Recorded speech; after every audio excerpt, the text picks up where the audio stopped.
Salut, je suis Milo, et voici le film Évasion.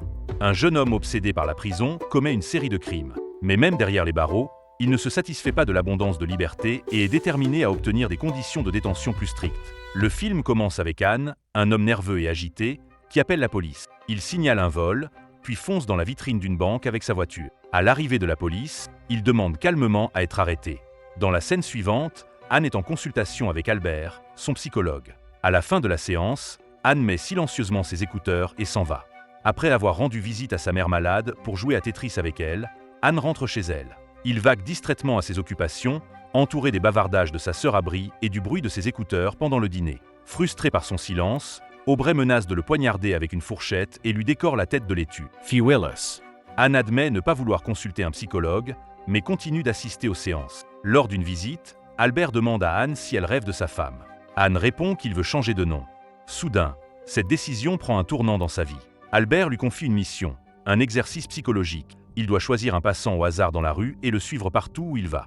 Anne choisit la première personne qu'il croise. En quittant le bâtiment, il la suit à travers un terrain vague jusqu'à un arrêt de bus. Toujours avec ses écouteurs, Anne la suit avec insistance, telle une bavure collée à un vêtement. La destination finale s'avère être une prison isolée. Plus tard, il retourne au bureau des passeports avec sa sœur et change légalement son nom en une série de chiffres de son passeport auquel on a ajouté une seule lettre. Au supermarché, Anne se comporte comme une vraie péquenaude, dévalant les rayons. Il tente de voler un caddie entier, mais l'alarme ne se déclenche pas. Pour être sûr de se faire prendre, il se met à crier pour attirer l'attention des caissiers. Une fois dehors, il jette les objets volés dans la voiture des agents de sécurité qui arrivent. Bien qu'il avoue, les gardes refusent d'envenimer la situation et il envenime lui-même la situation. Il détruit une vitrine avec un extincteur, espérant se faire arrêter. Au commissariat, on lui remet une copie du rapport d'incident et on le renvoie chez lui. Il n'y a pas de place dans la cellule de détention pour une personne considérée comme souffrant de troubles mentaux. Craignant d'être frappé à coups de matraque, Anne sort sans protester. Lors de son audience, il se comporte de manière délibérément irrespectueuse, espérant que l'outrage au tribunal finira par le condamner à l'emprisonnement. En sortant, Anne demande à son avocat si le non-paiement de sa dette l'amènerait en prison. Puis, lorsqu'il rencontre sa sœur, il lui demande s'il peut conduire. Anne conduit de manière imprudente et flagrante, enfreignant le code de la route et les mettant tous deux en danger, menaçant de provoquer un accident similaire à celui qui a tué sa femme. Après avoir dérapé brusquement près d'une station-service, il dépose sa sœur et percute une pompe à essence. La police encercle la voiture, où Anne attend calmement son arrestation.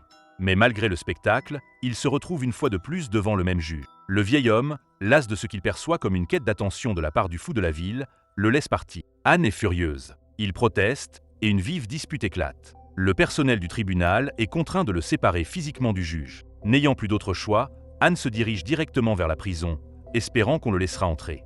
Mais les gardes le congédient poliment et lui ordonnent de s'éloigner le plus loin possible. Lorsqu'il tente de forcer l'entrée, il reçoit un coup de crosse de fusil sur le nez. Plus tard, assise à la périphérie de la ville, Anne attrape un lapin et le jette dans une bouche d'égout. Il descend à sa poursuite et découvre un tunnel souterrain. Inspiré, il décide de creuser pour pénétrer dans la prison. Le soir même, il décore un vélo d'enfant avec ses outils et le conduit jusqu'à la même bouche d'égout. Le projet de tunnel devient son obsession. Bientôt, ses efforts portent leurs fruits. Dans le tunnel qu'il a creusé, un homme couvert de terre surgit et le rencontre. L'homme se faufilant entre eux, s'enfuit, ne laissant Anne d'autre choix que de ramper elle-même dans le tunnel. Las conduit Anne jusqu'à une cellule où un trou dans le mur est soigneusement dissimulé par une affiche. N'en croyant pas ses yeux, Anne s'allonge sur la couchette et s'endort. Au matin, un garde vient le chercher et le prisonnier volontaire est conduit au tribunal. Le juge est alors contraint de le condamner à 2 ans de prison.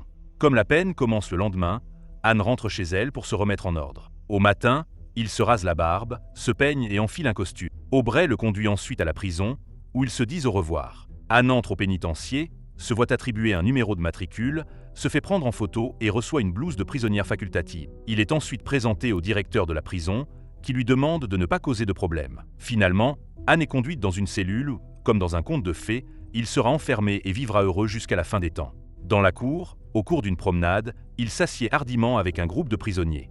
Il les avait vus se passer quelque chose entre eux, ce qui est également interdit. Les prisonniers s'éloignent de l'étrange nouveau venu, mais l'un d'eux lui tend l'objet.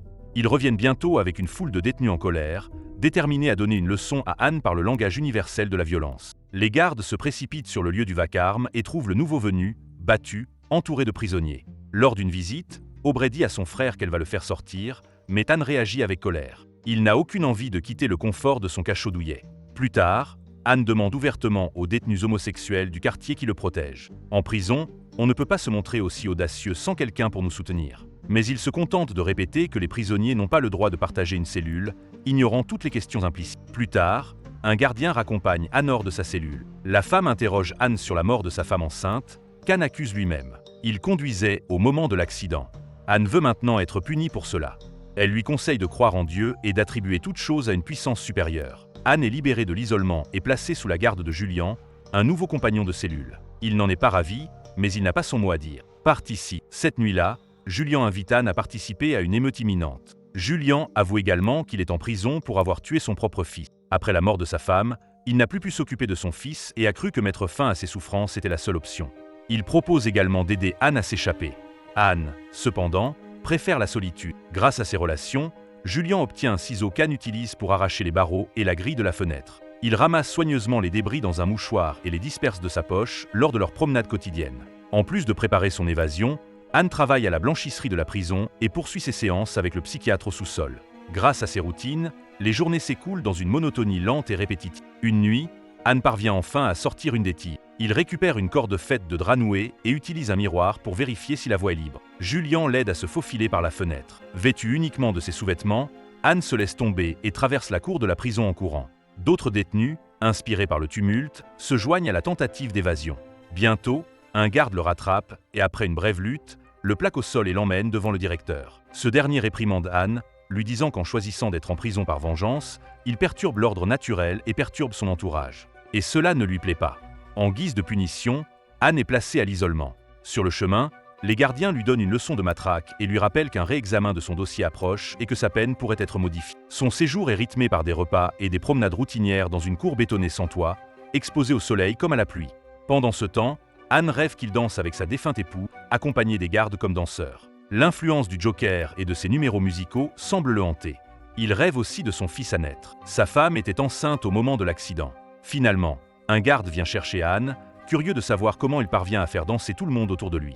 Anne insiste sur le fait qu'il ne fait rien, mais le garde ne le croit pas. Son avocat soutient que malgré son comportement étrange, Anne est inoffensif et n'a jamais fait de mal à personne. Cependant, Anne lui-même plaide pour rester en prison, affirmant n'avoir jamais rien fait de bien à personne et ne pas vouloir prendre ses propres décisions. Comprenant qu'il n'est pas un criminel, mais plutôt une personne mentalement instable et infantilisée, la commission de révision libère Anne pour 2 jours, malgré sa forte réticence à quitter le confinement accueillant de Kisha. Sa sœur et une foule de prostituées l'attendent dehors. Ces prostituées avaient été amenées pour les prisonniers.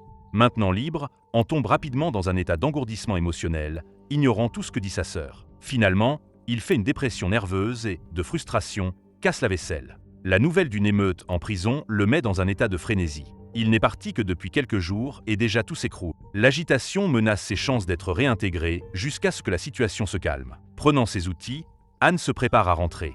Aubray tente de l'en empêcher, mais Anne lui lance tout ce qui lui tombe sous la main et force la sortie. Il vole un autre vélo et file directement à la prison. À son arrivée, la prison grouille de policiers, d'ambulances, de pompiers et de journalistes. Parmi eux, Santos, qui remarque le comportement erratique d'Anne. Anne le suit, se faufilant entre les rangs des policiers anti-émeute, jusqu'au groupe de détenus barricadés à l'intérieur. Là, il est conduit devant le chef de la rébellion, un homme connu sous le nom de Marc Aurèle. Santos espère faire un rapport sur les conditions de détention à l'intérieur de la prison. Mais Marc Aurèle ne fait pas confiance aux journalistes. Il fait cependant confiance à Anne. Marc Aurèle n'est peut-être pas tout à fait sain d'esprit, mais il est ferme dans ses convictions. Il renvoie le journaliste et ordonne à Anne de consigner par écrit les revendications des émeutiers. Mais Anne écrit exactement le contraire. Pas de vrais repas, pas de jardin, pas de télévision ni de radio. Un mois plus tard, Anne comparaît à nouveau devant le tribunal. Malgré la compassion du témoin et le désir personnel du juge de libérer le malheureux, l'influence perturbatrice d'Anne sur les autres détenus est considérée comme un danger pour la société. En conséquence, il est condamné à être transféré dans un établissement de haute sécurité. Mais même cela ne suffit pas à Anne. Il exige une privation totale de liberté personnelle, au point que même sa respiration doit suivre un rythme strict. Mécontent de la clémence de la décision, il se cogne la tête contre le mur. À son arrivée à la nouvelle prison, après s'être fait recoudre le front, Anne est transférée dans une cellule capitonnée, le genre de pièce qui semble l'attendre depuis le début du film. Mais même cela ne le calme pas. Arrachant le rembourrage, il continue de se cogner la tête contre le mur, étalant du sang partout. Finalement, on l'attache et on le nourrit à la petite cuillère pour l'empêcher de se faire davantage de mal. Allongé au lit, réalisant enfin que chacun de ses faits et gestes est désormais sous le contrôle de quelqu'un d'autre, Anne sourit d'un air béat. Il a subi ce qu'il croit être le châtiment digne de la mort de sa femme. C'est ici que le film se termine. N'hésitez pas à partager votre avis dans les commentaires ci-dessous. Et si vous appréciez ce genre de contenu, abonnez-vous pour ne rien manquer des prochaines nouvelles.